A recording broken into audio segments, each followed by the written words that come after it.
दोस्तों 50 के दशक में फिल्मी दुनिया में कहानियां केवल गढ़ी नहीं जा रही थीं, बल्कि असल जिंदगी में कुछ कहानियां बन भी रही थीं। ऐसी ही एक कहानी थी राज कपूर साहब और नरगिस जी की। दोस्तों राज कपूर साहब और नरगिस जी उन दिनों जवानी की दहलीज पर थे। दिलों में जुनून था, आंखों में सपने थे। फिल्म बरसात की बारिश में ये दोनों केवल किरदार ही नहीं बने, बल्कि उस मोहब्बत की बारिश में खुद भी भीग गए थे जिसकी कोई मंजिल नहीं थी। सेट पर लंबा वक्त गुजारते थे, चोरी छुपे मुलाकातें करते थे। हर सीन में, हर गाने में इन दोनों के बीच रियल केमिस्ट्री देखने को मिलती थी। लेकिन दोस्तों एक सच भी था, या यूं कह लीजिए एक कड़वा सच था, जो इन दोनों की लव स्टोरी के बीच आकर खड़ा हो गया था। और वो सच ये था कि राज कपूर साहब पहले से शादीशुदा थे और नरगिस जी इस बात को जानती थी। वो किसी का घर तोड़ने वाली औरत नहीं बनना चाहती थी।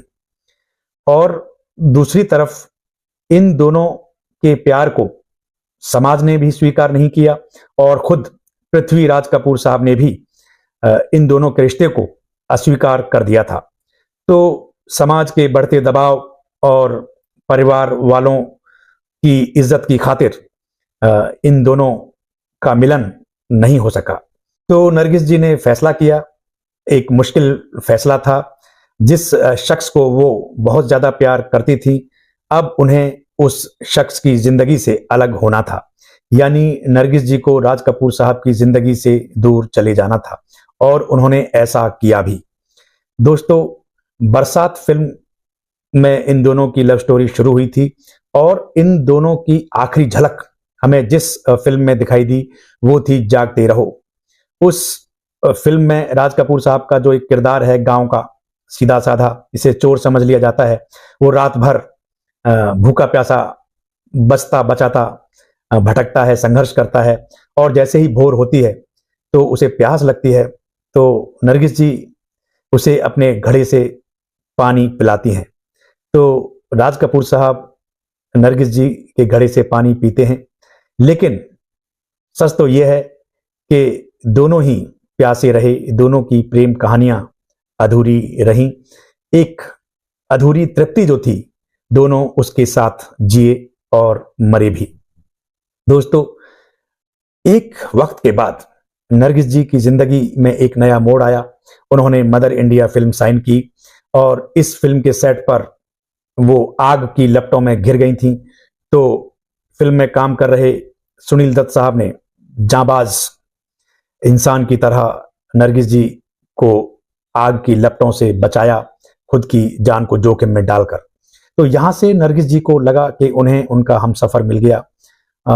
दोनों में मोहब्बत हो गई और दोनों ने शादी कर ली।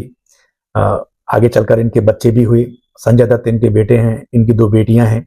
और राज कपूर साहब भी अपनी फिल्म मेकिंग में बिजी हो गए। लेकिन हकीकत यही है दोस्तों कि बिछड़ने के बाद भी इन दोनों के दिलों में एक दूसरे के लिए सम्मान और मोहब्बत बाकी रहे थे। वो अभी भी कायम थे। लेकिन समाज भी कुछ होता है, परंपराएं भी होती हैं, रीति रिवाज भी होते हैं, जिनकी वजह से आप इजहार नहीं करते या आपका मिलन नहीं हो पाता। और यही हुआ राज कपूर और नरगिस जी के साथ। सच कहूं तो राज कपूर और नरगिस की लव स्टोरी पर्दे पर जितनी खुशगवार दिखाई देती थी, जितनी पॉजिटिव नजर आती थी, असल जिंदगी में वो उतनी ही दर्दनाक रही। राज कपूर साहब तो बहुत ज्यादा मिस करते थे नरगिस जी को, इसीलिए उन्होंने खुद को शराब में डुबो लिया था और 62-64 साल की उम्र में वो दुनिया से चले भी गए। खैर ये तो लगा रहता है आना जाना। लेकिन दोस्तों जब तक ये हिंदी सिनेमा रहेगा, राज कपूर और नरगिस की जो लव स्टोरी है वो भी जिंदा रहेगी। आज के लिए बस इतना ही। Stay safe, take care, Vande Mataram.